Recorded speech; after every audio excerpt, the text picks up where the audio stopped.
सभी को नमस्कार। आज हम बात करेंगे धरातल पर से ऊपर विस्तृत गैसीय आवरण का, जिसको हम वायुमंडल कहते हैं।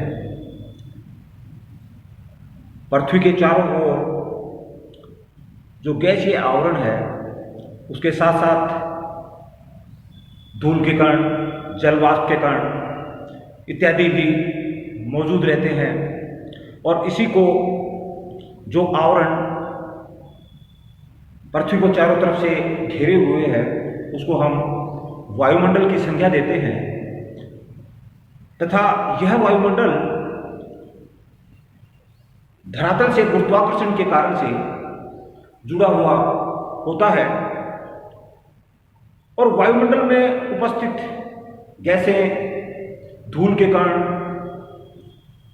और जल वाष्प विभिन्न प्रकार की भौगोलिक क्रियाएं संपादित करती हैं, जो कि धरातल पर और वायुमंडल में ये क्रियाएं संपन्न होती हैं।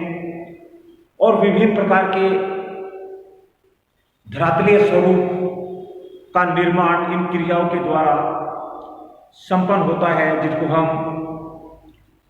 बाह्य बल बोलते हैं। ये बाह्य बल धरातल पर विभिन्न प्रकार के स्थल रूपों का निर्माण करते हैं। तो यहाँ हम वायुमंडल की बात कर रहे हैं। हमारे पृथ्वी के चारों ओर जो गैसीय आवरण, धूल के कण और जो जल वाष्प हैं, उसको हम वायुमंडल की संज्ञा देते हैं। और यह वायुमंडल विभिन्न भौगोलिक जो क्रियाएं संपादित होती हैं, उनमें महत्वपूर्ण रोल अदा करता है। हम वायुमंडल के संगठन की बात करते हैं। मुख्य रूप से गैसें, जल वाष्प और धूल के कण,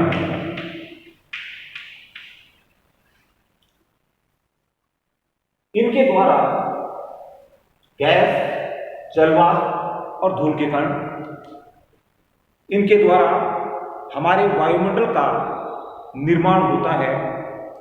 किस तरह से ये हमारे लिए, हमारे वातावरण के लिए महत्वपूर्ण होता है। ये तीनों जो, जिनमें हम गैसें, जल वाष्प, धूल के कण शामिल करते हैं, ये हमारे लिए महत्वपूर्ण होते हैं। कैसे होते हैं, ये हम बात करते हैं। गैसों की जहां तक बात करते हैं, नाइट्रोजन, ऑक्सीजन, कार्बन डाइऑक्साइड,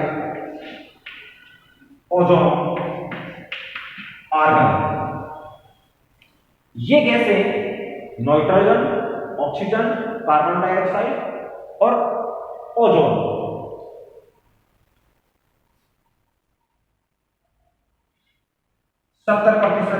लगभग 70%, 78% वायुमंडल का निर्माण करता है। लगभग 21%, 0.03% और कार्बन भी 0.3। इसकी मात्रा बहुत कम होती है, लेकिन हमारे लिए ये महत्वपूर्ण गैसें होती हैं। नाइट्रोजन मुख्य रूप से ऑक्सीजन को तनु बनाकर उसको प्रज्वलन का कार्य करती है। साथ ही पौधों के लिए यह उनके विकास के लिए नाइट्रोजन गैस महत्वपूर्ण भूमिका अदा करती है। ऑक्सीजन के बारे में हम सब जानते हैं। ऑक्सीजन हमारे श्वसन क्रिया के लिए महत्वपूर्ण गैस है, जो लगभग 21% तक पाई जाती है। कार्बन डाइऑक्साइड हरे जो पौधे होते हैं उनमें प्रकाश संश्लेषण की क्रिया के द्वारा अपना भोजन बनाने का कार्य हरे पौधे करते हैं, वनस्पतियां करती हैं। ओजोन गैस हमारे सूर्य से आने वाली जो अल्ट्रावायलेट किरणें हैं उनको अवशोषण का काम करती हैं, उनको सोखने का काम करती हैं, जबकि आर्गन बल्ब बनाने में काम आता है। तो ये महत्वपूर्ण गैसें हमारे वायुमंडल में पाई जाती हैं। विभिन्न प्रकार की क्रियाएं वायुमंडल और धरातल पर ये संपादित करते हैं। दूसरा हम बात करते हैं जल वाष्प, जिसकी मात्रा 0 से 5% तक पाई जाती है।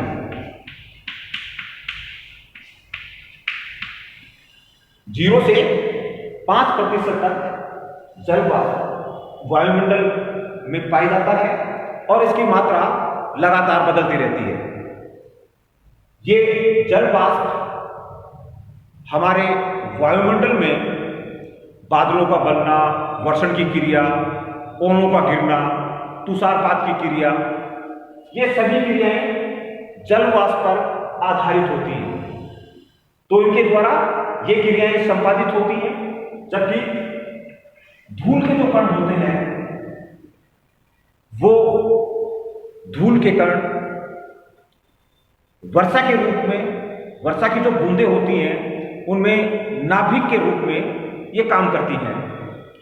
तो ये तीनों महत्वपूर्ण वायुमंडल के अंग हैं और इनके द्वारा विभिन्न प्रकार की भौगोलिक जो क्रियाएं होती हैं वो संपादित होती हैं। यहां इन तीनों की बात करने के बाद में हम वायुमंडल की संरचना के बारे में बात करेंगे। वायुमंडल की संरचना या इनकी जो परतें होती हैं वायुमंडल की संरचना या परतें, मुख्य रूप से इनको हम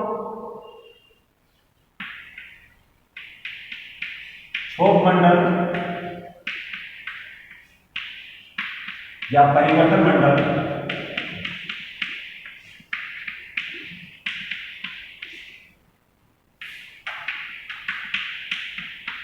समताप मंडल,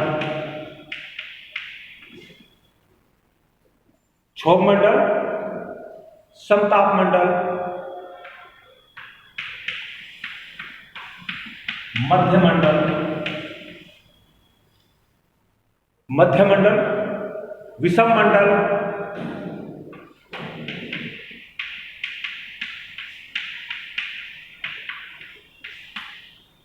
चौथा विषम मंडल, पांचवा बहिर्मंडल और छठा आयन मंडल, या इसको हम चुंबकीय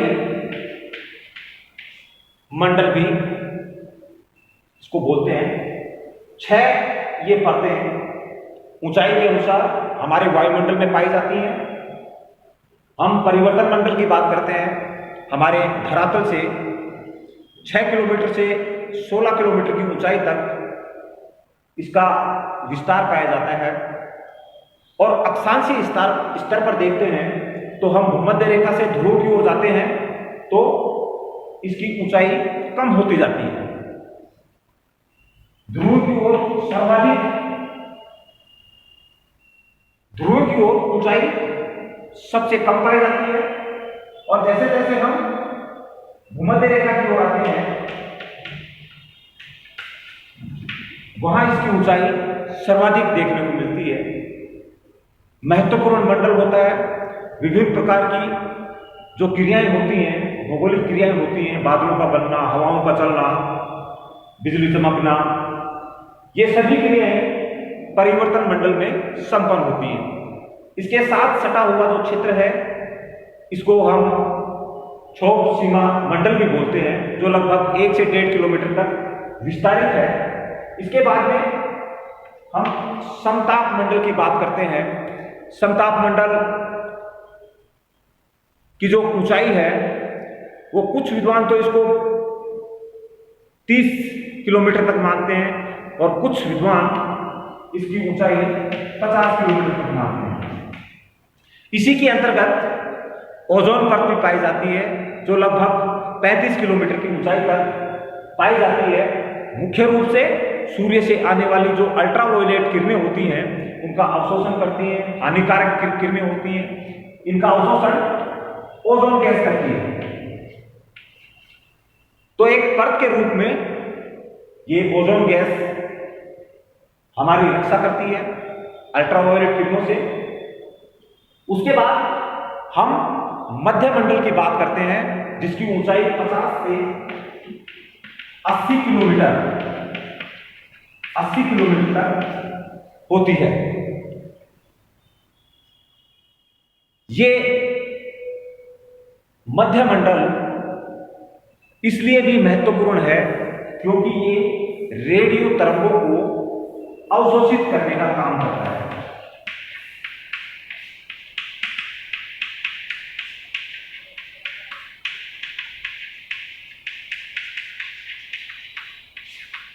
रेडियो तरंगों को अवशोषित करने का काम मध्य मंडल करता है। इसके बाद विषम मंडल में आते हैं जिसकी ऊंचाई 80 से 640 किलोमीटर तक की मानी गई है।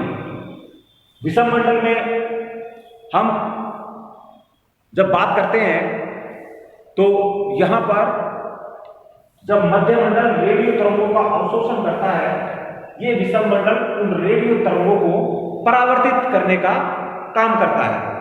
यानी यहां अवशोषण होता है और ये वापस परावर्तित करने का काम करता है। और इसी मंडल में अरोरा प्रकाश देखने को मिलता है। जो ध्रुवीय क्षेत्र हैं वहां पर अरोरा प्रकाश आपको देखने को मिलेगा, जिससे कि अंधेरे में भी ध्रुवीय क्षेत्र में आपको प्रकाश दिखाई देता है। फिर हम बात करते हैं बहिर्मंडल की। 1000 किलोमीटर इसकी ऊंचाई मानी गई है और यहां पर गुरुत्वाकर्षण शक्ति या गुरुत्वाकर्षण बल नहीं पाया जाता है। इसके ऊपर हम चुंबकीय मंडल की बात करते हैं। इसके बारे में ज्यादा जानकारी नहीं है, फिर भी यहां पर ऋणात्मक और धनात्मक कणों की कल्पना की जाती है। तो यह वायुमंडल हमारे लिए महत्वपूर्ण होता है। विभिन्न प्रकार की जो भौगोलिक क्रियाएं संपादित होती हैं, चाहे वो वायुमंडल में हो चाहे वो धरातल पर हो, इनका रोल महत्वपूर्ण होता है। तथा हमारे धरातल के ऊपर जो परिवर्तन होते हैं वायुमंडल का इनमें महत्वपूर्ण रोल होता है। Thank you.